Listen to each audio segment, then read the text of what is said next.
Salut à tous, j'espère que vous allez bien. Moi, je suis actuellement choqué par la drill qui est en train de prendre l'armée de Qin. Je savais qu'il y allait avoir beaucoup de morts, mais jamais j'aurais pensé qu'Hussein se fasse dominer comme ça en seulement une journée. Il est vraiment méconnaissable. Agyu, il avait tout du général ultime, froid et calculateur. Là, on dirait qu'il ne fait que subir les assauts de Shibashu. On commence même à voir certaines émotions arriver de son côté, lui qui paraissait si froid. Déjà, lors du dernier scan, je disais qu'il avait l'air vraiment triste au vu de la perte de son bras droit, ce qui pouvait expliquer son absence de parole. Mais là, on voit carrément qu'il ne veut plus que ses généraux meurent. Il refusa quand Denrimi lui proposa de se sacrifier pour lui, alors que normalement, Hussein est prêt à tout pour gagner. Bon, au final Denrimi est blessé mortellement, donc n'écouta pas Hussein et partit gagner un maximum de temps pour que son seigneur survive. On commence maintenant à savoir pourquoi Hussein porte un masque. Il doit être un homme assez émotif, en tout cas bien plus que ce qui nous était présenté. Mais à cause d'un certain événement, il a décidé d'arrêter d'en avoir et se mit à porter son masque. Certains pensent que cet événement serait la mort de sa femme, et il y a de grandes chances que ce soit le cas. Son masque sera alors pour cacher ses émotions, afin qu'il ne soit plus affecté par la mort des gens sur le champ de bataille. Mais malheureusement là, c'est trop pour lui. Il y a beaucoup trop d'hommes à qui il tient, qui sont en train de mourir. Shiryu est morte, son bras droit et plus fidèle soldat est mort, et là, un autre de ses généraux à qui il tenait beaucoup vient de se sacrifier pour lui. C'est normal que ses émotions commencent à ressortir. Surtout qu'on voit durant un court flashback qu'Hussein aime sincèrement ses généraux, et que malgré son masque, il a des émotions. Il est heureux d'avoir un homme du calibre de Denrimi dans son armée.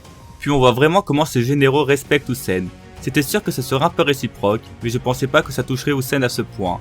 Denrimi dit plus ou moins la même chose qu'Aku avant de mourir. Ce n'est pas la faute d'Hussein si jamais ils perdent la bataille, mais c'est uniquement de leur faute car leur force n'est pas suffisante. Il dit aussi qu'Hussein doit survivre car il reviendra un jour, et ce jour-là, il fera usage de tout son pouvoir. Ça ressemble vraiment à ce que Haku disait, qu'il reviendra un jour choquer la Chine. Et honnêtement, je ne suis pas d'accord avec leur première partie de discours, car c'est quand même énormément de la faute d'Hussein ce qu'il se passe.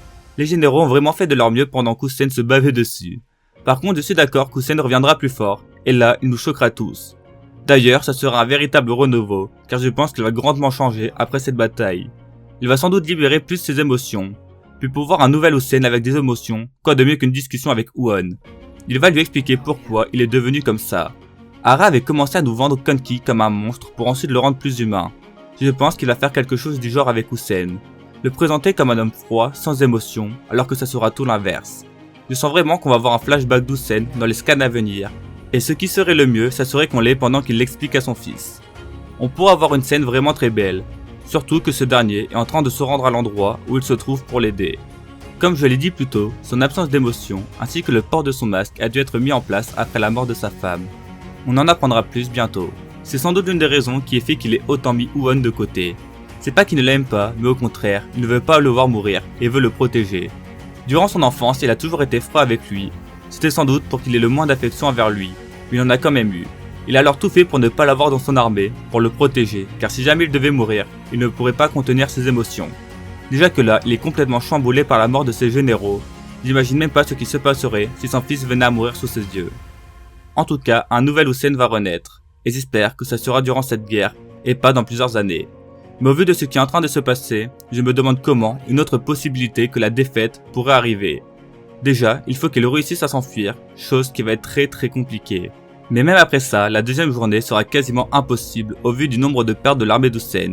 Il a dû perdre des dizaines de milliers de soldats, ainsi que la plupart de ses généraux. Et vu comme c'est parti, ça ne va pas s'arrêter. On sait qu'Won est sur le point d'arriver avec une partie de son armée, mais je me demande si ça sera suffisant pour aider Hussein à s'enfuir. Je pense que oui, mais il y aurait encore énormément de pertes. Par contre, si jamais Yotan voit arriver avec une petite partie de son armée, on peut avoir quelque chose d'intéressant. Car là, l'armée de Seika et d'Hussein sont désorganisées. C'est juste une mêlée générale. Mais si on a Yotanwa qui arrive vers la gauche et Won vers la droite, on pourra alors prendre l'armée de Seika en sandwich. Et en plus d'aider l'armée d'Hussein à fuir, on pourra avoir une parfaite contre-attaque. Ce qui permettrait à l'armée de Seika de subir de lourdes pertes, afin d'un peu rééquilibrer la bataille, pour que dans les prochains jours, Qin puisse renverser la situation. Puis même sans parler de contre-attaque, Yotanwa pourrait intervenir juste pour permettre à Hussein de fuir. Si jamais ça arrive et que le jour 2 commence, il faudrait une réorganisation de l'armée. Sauf que cette fois, on aurait Shin et Won sur l'armée centrale. Bon, on peut imaginer que Qin réussisse à avoir des renforts, mais ça m'étonnerait. Si jamais ils doivent se débrouiller juste avec les survivants, ça pourrait être légendaire s'ils réussissent à triompher. Comme je l'ai dit, Hussein se sera sans doute remis de ses émotions, Et cette fois-ci, il nous proposera un vrai plan qui nous choquera tous. Et ça sera aussi le moment à Shin et Won de montrer leur vrai potentiel, à quel point la nouvelle génération de Kin peut être puissante. J'espère qu'on verra Shin et Won à leur prime, car depuis Gyu, ils ne m'ont pas fait extrêmement frissonner. Mais là, ils sont dos au mur, et c'est soit ça, soit la défaite de Kin. Donc je sens qu'ils vont faire du sale. De même pour Usen, ça sera le moment où il devra se rattraper. Et je pense qu'il ne va plus nous décevoir. Un nouvel Usen va naître, avec des émotions. Il se pourrait même que son masque tombe. En tout cas, vous avez compris que malgré la destruction que Kin est en train de prendre, ce n'est pas la fin de la guerre, pour autant. En tout cas, je l'espère fortement. Il va y avoir un retournement de situation, et je l'attends avec impatience. J'ai pas énormément parlé de Denrimi, car contrairement à Aku, j'ai beaucoup moins d'affection envers lui. Mais sa mort m'a quand même touché. On voit que lui aussi respecte et aime son seigneur. Et puis voir Usen touché de sa mort, ça m'a fait quelque chose. La planche où Kansaro le tranche est vraiment belle, et ressemble vraiment à celle où Aku meurt. Maintenant, la question qui se pose est est-ce que Su'u, le dernier général d'Usen, va trouver la mort? Personnellement, je pense pas. Il faut qu'il y en ait au moins un qui survive, sinon j'ai vraiment du mal à voir l'armée d'Usen repartir. De toute façon, je pense que la plupart des hommes restants de l'armée d'Usen seront menés par Shin et Won durant cette bataille, et qu'après cette guerre, Muten et Won rejoindront l'armée d'Usen. Puis ce qui serait aussi intéressant, et qui risque de changer cette bataille, c'est ce qui se passe du côté des hommes des montagnes, ainsi que Kitari. Sarah nous a quasiment pas montré les hommes des montagnes se battre depuis le début de cette bataille, c'est peut-être parce que quelque chose d'important est en train de se dérouler là-bas. Il veut peut-être essayer de nous faire croire que l'armée de Kin est en train de perdre car Usen est en train de se faire rouler dessus, alors que de l'autre côté, Yotanwo est en train de martyriser l'armée de Zhao. Si c'est le cas, ça pourrait largement rééquilibrer la bataille si Usen arrive à s'enfuir. J'espère vraiment que c'est le cas, comme ça on pourra avoir une bataille vraiment intéressante. Et j'espère aussi qu'on les verra en action. Je veux revoir la reine des montagnes se battre et faire des stratégies. Même revoir Bajo se battre, ça pourrait être très intéressant, surtout quand on voit les adversaires. Un petit Bananji contre Bajo, je dis pas non personnellement. Et il y a encore toute l'histoire qui tourne autour de Kitari. On ne sait pas encore quel est le piège de Hango, mais on risque de bientôt le savoir. D'ailleurs, tout à l'heure j'ai dit que la planche où Kansaro tranchait Denrimi était belle, et ressemblait à celle d'Aku, mais c'est pas vraiment vrai. Car si on regarde bien, Kansaro ne va pas au bout, et refuse de le trancher, car il voit qu'il est déjà mort. Il a fait la même chose avec Shiryu. J'ai l'impression qu'il a vraiment du respect envers eux, et refuse de salir leurs cadavres, et je trouve ça vraiment beau. Puis je finirai la vidéo en disant que même si Usen a l'air de se faire complètement détruire, je vous conseille de rester dans le train Usen.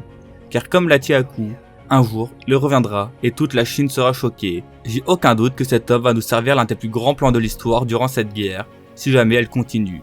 Dites-moi en commentaire ce que vous avez pensé de la vidéo et du chapitre, ça m'intéresse vraiment beaucoup. Si la vidéo vous a plu, abonnez-vous et likez-la, ça fait vraiment plaisir. Sur ce, bonne journée et vive Kingdom.